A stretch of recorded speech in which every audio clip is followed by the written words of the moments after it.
are standing here for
hear from the NDC and NPP presidential candidates.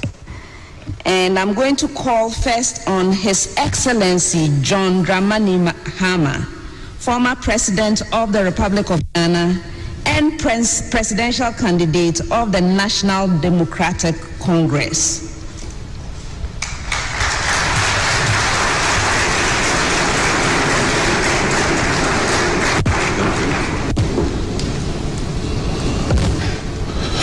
Thank you very much. Your Excellency, the Vice President of the Republic of Ghana, Dr. Mahama Bawumia, the Chief Justice, Her Ladyship, Justice Gertrude Tokonu, the Chairman of the National Peace Council, Reverend Dr. Ernest Edujempi, and allow me to proceed on the protocol that has been well established in order to save time.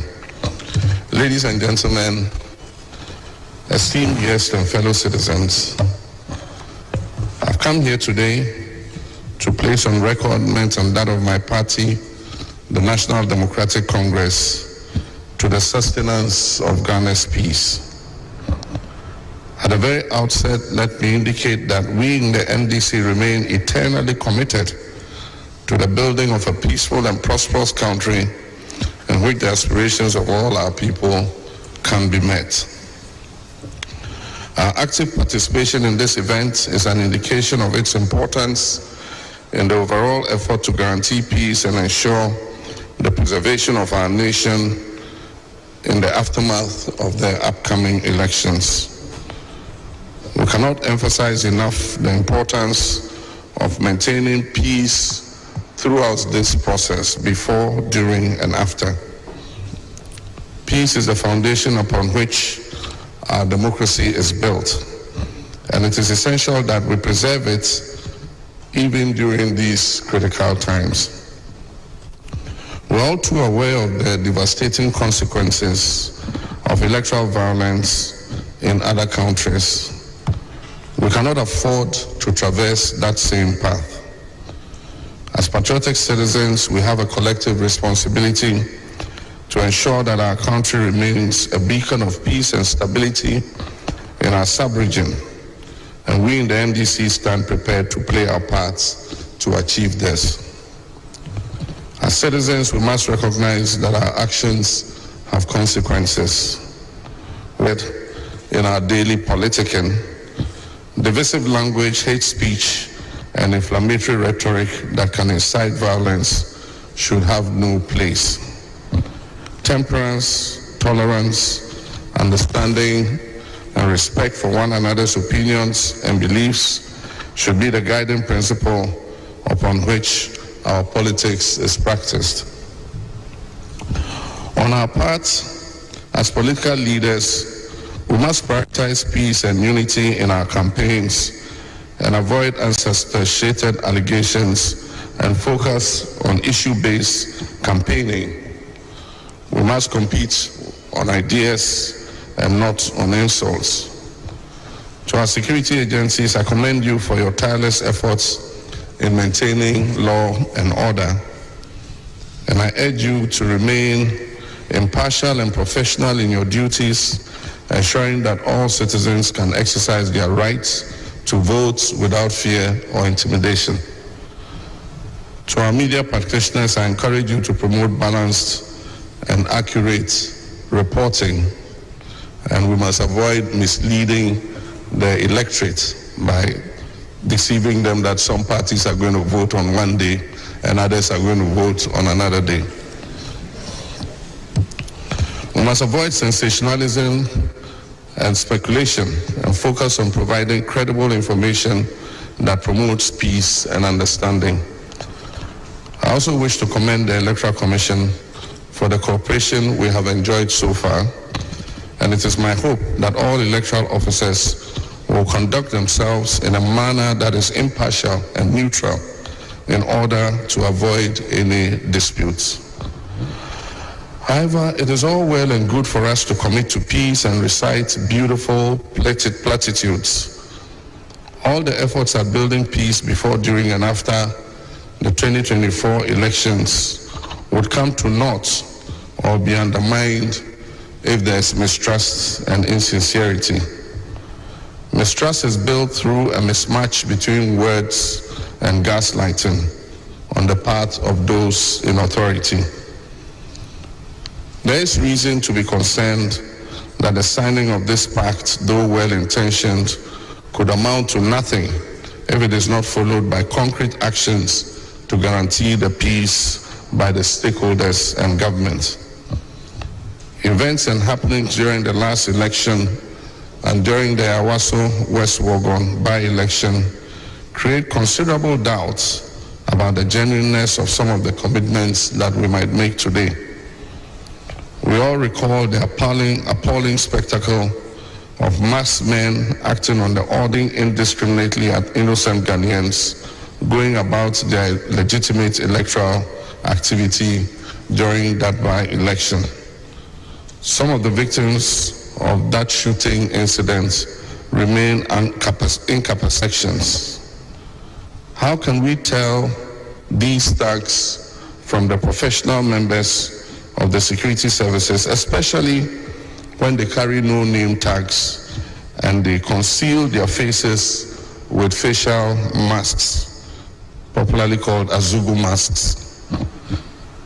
I'll suggest to the IGP to instruct the arrest and detention of any such persons during the election and kept until the election is over. These are legitimate questions that must satisfactorily be accounted for to give true meaning to this peace pact, lest it remains just a piece of paper. We in the NDC have in the recent past expressed the above reservations, and we look forward to hearing conclusively on the steps taken to address these. In conclusion, let us all pledge to promote peace during these elections. Let us work together.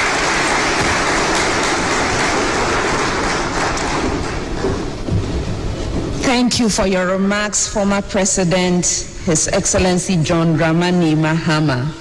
Now I would like to call on His Excellency Dr. Mahama Bawumia, Vice President of the Republic of Ghana and presidential candidate of the New Patriotic Party.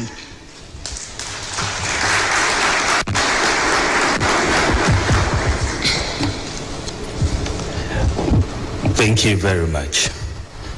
Eminent clergy, the National Chief Imam Sheikh Dr. Osman Nuhu Sharbatu, His Excellency the former President John Dramani Mahama, Her Ladyship Justice Gertrude Araba Esabasaki Tokono, His Excellency Dr. Mohammed Ibn Chambers, African Union High Representative for Silencing Guns, Mrs. Jean Adukwe Mensah, Chair of the Electoral Commission, presidential candidates here present, the Reverend Ernest Edujemfi, Board Chairman of the National Peace Council, Mr. George Amo, Executive Secretary of the National Peace Council, Dr. Emmanuel Akweti, Executive Director of IDEC, Dr. George Akufo-Dampare, the IGP, Your Excellencies,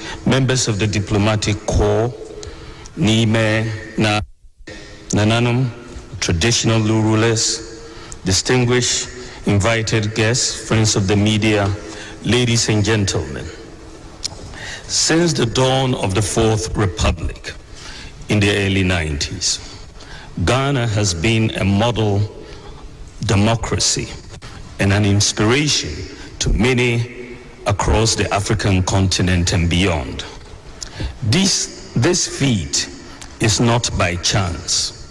It is due to the continuous efforts of our leaders, institutions, and citizens who understand the value of peace as the bedrock of national progress. In this light, it is fitting for us to show appreciation to the National Peace Council, the Institute of Democratic Governance, IDEC, and all who worked tirelessly. We must also endeavor to contribute our due. That is why the signing of the 2024 Presidential Peace Pact is profoundly significant. Every general election in Ghana since 1992 has had its own dynamics, and the stakes are always high. But we have never turned our backs on democracy, because that is the path we have chosen for ourselves, and it is the right way to go. Admittedly, democracy goes beyond periodic elections. However, in relatively young democracies like ours, every election presents an opportunity to reaffirm our commitment to the Constitution and the rule of law. So far, each time we head to the before and can prove again that Ghana is a shining example of a resilient democracy. As we approach the home stretch for the elections 2024, my plea to everybody involved in the electioneering process, including candidates, political parties, electoral officers, voters, the media, security, and the general public, is to take responsibility for ensuring peace and harmony seriously, and to demonstrate that we are not reluctant Democrats. My hope, and that of the MPP, is that we will come out of this election stronger as a nation.